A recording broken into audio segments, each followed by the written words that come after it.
Welcome to Maneyoota cooking channel. ಇವತ್ತು ನಾವು soybean ಬಳಸಿ ಸೋಯಾಬೀನ್ ಕೀಮಾ ಮಾಡೋದು ಹೇಗೆ ಎಂದು ನೋಡೋಣ ಬನ್ನಿ. ಮೊದಲು ಸೋಯಾಬೀನ್ ಒಂದು 15 ನಿಮಿಷ ನೆನೆಸಿರೋದನ್ನು ಚೆನ್ನಾಗಿ ನೀರೆಲ್ಲ ಇಲ್ಲದೆ ಹಿಂಡಿಬಿಟ್ಟು ಅದನ್ನು ತರ್ತರಿಯಾಗಿ ಮಿಕ್ಸಿ ಜಾರಲ್ಲಿ ತರ್ತರಿಯಾಗಿ ರುಬ್ಕೊಳ್ಳಿ. ನಂತರ ಒಂದು ಪ್ಯಾನಿಗೆ 1-2 ಸ್ಪೂನ್ ಎಣ್ಣೆಯನ್ನು ಹಾಕಿಕೊಳ್ಳಿ. ಈ ಕೀಮಾ ಚಪಾತಿಗೆ ತುಂಬ ಚೆನ್ನಾಗಿರುತ್ತೆ, ತುಂಬ ಪ್ರೋಟೀನ್ ಇರೋದ್ರಿಂದ ಸೋಯಾಬೀನಲ್ಲಿ ಈ ಥರ ಒಂದು ಸತಿ ವಾರಕ್ಕೆ 1-2 ಸತಿ ಮಾಡ್ಕೊಂಡು ತಿಂದ ಅಂದರೆ ಮಕ್ಕಳಿಗೆ ತುಂಬಾ ಪ್ರೋಟೀನ್ಸ್ ಸಿಗುತ್ತೆ, ದೊಡ್ಡವ್ರಿಗೂ ಸಹ ತುಂಬಾ ರುಚಿಕರವಾಗೂ ಇರುತ್ತೆ. ಈ ಥರ ಒಂದು ಸತಿ ಟ್ರೈ ಮಾಡಿ ನೋಡಿ. ಯಾವಾಗಲೂ ಸೋಯಾಬೀನ್ ಪಲಾವು, ಸೋಯಾಬೀನ್ ಪರೋಟ ಆ ಥರದ್ದೆಲ್ಲನೂ ತಿನ್ನೋ ಬದಲು ಈ ಥರ ಚಪಾತಿಗೆ ಪಲ್ಯ ಥರ ಅಥವಾ ಕರಿ ಥರ ಮಾಡ್ಕೊಂಡು ತಿಂದ ಅಂದರೆ ಚೆನ್ನಾಗಿರುತ್ತೆ. ಮೊದಲು ಒಂದು ಪ್ಯಾನ್ಗೆ 1-2 ಸ್ಪೂನ್ ಎಣ್ಣೆಯನ್ನು ಹಾಕಿಕೊಳ್ಳಿ. ಎಣ್ಣೆ ಕಾಯಬೇಕು. ಇದಕ್ಕೆ ತುಂಬ ಕಮ್ಮಿ ಸಾಮಗ್ರಿ ನಾವು ಬಳಸ್ತಾ ಇರೋದು. ಕಮ್ಮಿ ಸಾಮಗ್ರಿಗಳಿಂದನೇ ರುಚಿಯಾಗಿ ಮಾಡ್ಕೊಳ್ಳೋದು ಹೇಗೆ ಎಂದು ತೋರಿಸ್ತಾ ಇದ್ದೀವಿ. ನೀವು ಬೇಕಂದರೆ ಇದನ್ನು ಲಂಚ್ ಬಾಕ್ಸ್ಗೂ ಹಾಕಿ ಕಳಿಸ್ಬೋದು. ಚಪಾತಿ ಮಾಡಿಬಿಟ್ಟು ಈ ಕೀಮಾನ ಮಾಡಿಬಿಟ್ಟು ಮಕ್ಕಳಿಗೆ ಲಂಚ್ ಬಾಕ್ಸ್ ಹಾಕಿ ಕಳಿಸ್ದ ಅಂದರೆ ಒಂದು ಚೂರು ಉಳಿಯಲ್ಲ, ಅಷ್ಟು ನೀಟಾಗಿ ಖಾಲಿ ಮಾಡ್ಕೊಂಬರ್ತಾರೆ. ಸ್ವಲ್ಪ ತರ್ತರಿಯಾಗಿ ನೀವು ಪೌಡ್ರ್ ಮಾಡ್ಕೊಬೇಕು. ನಾವು ನೆನೆಸಿರುವ ಸೋಯಾಬೀನ್ನ ಚೆನ್ನಾಗಿ ಹಿಂಡು ನೀರು ಇಲ್ಲದೇ ನೀರೇ ಹಾಕಬಾರ್ದು, ಅದಕ್ಕೆ ತರ್ತರಿಯಾಗಿ ಪೌಡ್ರ್ ಮಾಡ್ಕೊಂಡು ಇಟ್ಕೊಳ್ಳಿ.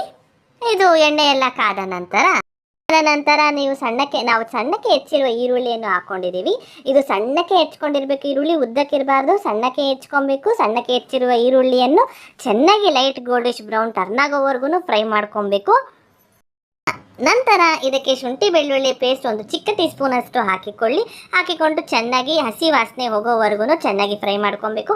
ಈರುಳ್ಳಿ ಎಲ್ಲನೂ ಚೆನ್ನಾಗಿ ಫ್ರೈ ಆಗಬೇಕು, ಆವಾಗಲೇ ಟೇಸ್ಟ್ ಬರೋದು, ಇಲ್ಲಾಂದರೆ ಟೇಸ್ಟ್ ಬರಲ್ಲ. ಇದೆಲ್ಲ ಫ್ರೈ ಆದ ನಂತರ ನಾವು 1-2 ಟೊಮೆಟೊವನ್ನು ಪ್ಯೂರಿ ಮಾಡಿ ಇಟ್ಕೊಂಡಿದ್ದೀವಿ. ಟೊಮೆಟೊ ಗೊಜ್ಜು ಪ್ಯೂರಿ ಮಾಡಿ ಇಟ್ಕೊಂಡಿದ್ದೀವಿ ರುಬ್ಬಿಟ್ಟು ಮಿಕ್ಸಿ ಜಾರಲ್ಲಿ. ಟೊಮೆಟೊ ಪ್ಯೂರಿನ ಹಾಕೊತಾ ಇದ್ದೀವಿ. ಟೊಮೆಟೊ ಪ್ಯೂರಿ ಎಲ್ಲನೂ ಚೆನ್ನಾಗಿ ಫ್ರೈ ಆಗಬೇಕು, ಅಲ್ಲಿವರೆಗೂ ಚೆನ್ನಾಗಿ ಫ್ರೈ ಮಾಡ್ಕೊಳ್ಳಿ. ಇದು ಸ್ವಲ್ಪ ನೀರನ್ನ ಹಾಕೊಂಡ್ಬಿಟ್ಟು ನಾವು ಚೆನ್ನಾಗಿ ಫ್ರೈ ಮಾಡ್ಕೊತಾ ಇದ್ದೀವಿ. ನಂತರ ಇದಕ್ಕೆ ನಿಮ್ಮ ಖಾರಕ್ಕೆ ಅನುಗುಣವಾಗಿ ಚಿಲ್ಲಿ ಪೌಡರನ್ನು ಹಾಕಿಕೊಳ್ಳಿ. ಧನಿಯಾ ಪೌಡರ್ 1-2 ಸ್ಪೂನಷ್ಟು ಹಾಕಿಕೊಂಡ ನಂತರ ಗರಂ ಮಸಾಲ ಪೌಡರ್ ಒಂದು ಚಿಕ್ಕ ಟೀ ಸ್ಪೂನಷ್ಟು ಹಾಕಿಕೊಂಡು ಚೆನ್ನಾಗಿ ಫ್ರೈ ಮಾಡ್ಕೊಳ್ಬೇಕು. ಇದೆಲ್ಲನೂ ಚೆನ್ನಾಗಿ ಫ್ರೈ ಮಾಡ್ಕೊಬೇಕು. ಎಣ್ಣೆ ಎಲ್ಲ ಚೆನ್ನಾಗಿ ಬಿಡಬೇಕು, ಅಲ್ಲಿವರೆಗೂ ಚೆನ್ನಾಗಿ ಫ್ರೈ ಮಾಡ್ಕೊಳ್ಳಿ. ಆವಾಗಲೇ ರುಚಿ ಬರೋದು. ಇಲ್ಲ ಹಸಿಯಾಗಿದ್ದರೆ ತುಂಬ ರುಚಿಯಾಗಿರಲ್ಲ, ಅದಕ್ಕೋಸ್ಕರ. ಈಗ ಸ್ವಲ್ಪ ಫ್ರೈ ಆಗಿದೆ. ಈಗ ನಾವು ಪೌಡ್ರ್ ಮಾಡಿ ಇಟ್ಕೊಂಡಿರ್ತೀವಲ್ವ, ಅದೇ ಸೋಯಾಬೀನ್ನ ಅದನ್ನೆಲ್ಲ ಹಾಕೊತಾ ಇದ್ದೀವಿ. ಇದಕ್ಕೆ ಹಾಕೊಂಡ್ಬಿಟ್ಟು ಮತ್ತೆ ಚೆನ್ನಾಗಿ ಎಣ್ಣೆ ಬಿಡೋವರೆಗೂ ಫ್ರೈ ಮಾಡ್ಕೊಳ್ಳಿ. ಈಗ ಇದಕ್ಕೆ ರುಚಿಗೆ ತಕ್ಕಷ್ಟು ಉಪ್ಪನ್ನು ಹಾಕಿಕೊಂಡು ಎಣ್ಣೆ ಬಿಡೋವರೆಗೂ ಚೆನ್ನಾಗಿ ಫ್ರೈ ಆಗಲು ಬಿಡಿ. ಒಂದು ಲಿಡ್ನ ಕ್ಲೋಸ್ ಮಾಡಿಬಿಟ್ಟು ಇದನ್ನೆಲ್ಲ ಚೆನ್ನಾಗಿ ಫ್ರೈ ಆಗಬೇಕು. ನೀವು ಕರಿಬೇಕು ಅಂದರೆ ಇದನ್ನೇ ಸ್ವಲ್ಪ ನೀರಾಗಿ ಮಾಡ್ಕೊಂಡ ಅಂದರೆ ಕರಿ ಆಗುತ್ತೆ. ಇಲ್ಲ ಕೀಮಾ ಪಲ್ಯ ಟೈಪ್ ಬೇಕು ಅಂದರೆ ಇದೇ ಥರನೇ ಗಟ್ಟಿಗೆ ಮಾಡ್ಕೊಂಡ ಅಂದರೆ ಪಲ್ಯ ಆಗುತ್ತೆ ಅಷ್ಟೇ. ಇದರಲ್ಲಿ 2 ಥರನೂ ಮಾಡ್ಕೊಬೋದು. ನೀವು ಕರಿನೂ ಮಾಡ್ಕೊಬೋದು, ಕೀಮಾನು ಮಾಡ್ಕೊಬೋದು, ಪಲ್ಯ ಟೈಪನ್ನು ಮಾಡ್ಕೊಬೋದು. ನಾವು ಪಲ್ಯ ಟೈಪ್ ಮಾಡ್ಕೊತಾ ಇರೋದ್ರಿಂದ ನಾವು ನೀರು ಸ್ವಲ್ಪ ಎಷ್ಟು ಬೇಕೋ ಅಷ್ಟು ಬೇಕು ಮಾತ್ರ ನೀರು ಹಾಕ್ಕೊಂಬಿಟ್ಟು ಲಿಡ್ ಕ್ಲೋಸ್ ಮಾಡಿಬಿಟ್ಟು ಚೆನ್ನಾಗಿ ಬೇಯಿಸ್ಕೊತಾ ಇದ್ದೀವಿ. ಪಲ್ಯ ಟೈಪ್ ಇದು ತುಂಬಾ ರುಚಿಕರವಾಗಿರುತ್ತೆ. ಚಪಾತಿಗಂತೂ ತುಂಬ ಟೇಸ್ಟಾಗಿರುತ್ತೆ. ಈ ಥರ ಒಂದು ಸತಿ ಟ್ರೈ ಮಾಡಿ ನೋಡಿ. ಈಗ ಚೆನ್ನಾಗಿ ಕುದೀತಾ ಇದೆ. ಸಾಕು, ಇಷ್ಟು ಕುದ್ರೆ ಸಾಕು. ಇನ್ನೊಂದು ಚೂರು ಕುದಿಬೇಕು. ಅದು ನೀರೆಲ್ಲನೂ ಚೆನ್ನಾಗಿ ಇಮ್ಮರಬೇಕು, ಅಲ್ಲಿವರೆಗೂ ಚೆನ್ನಾಗಿ ಕುದಿಬೇಕು, ಸಾಕು.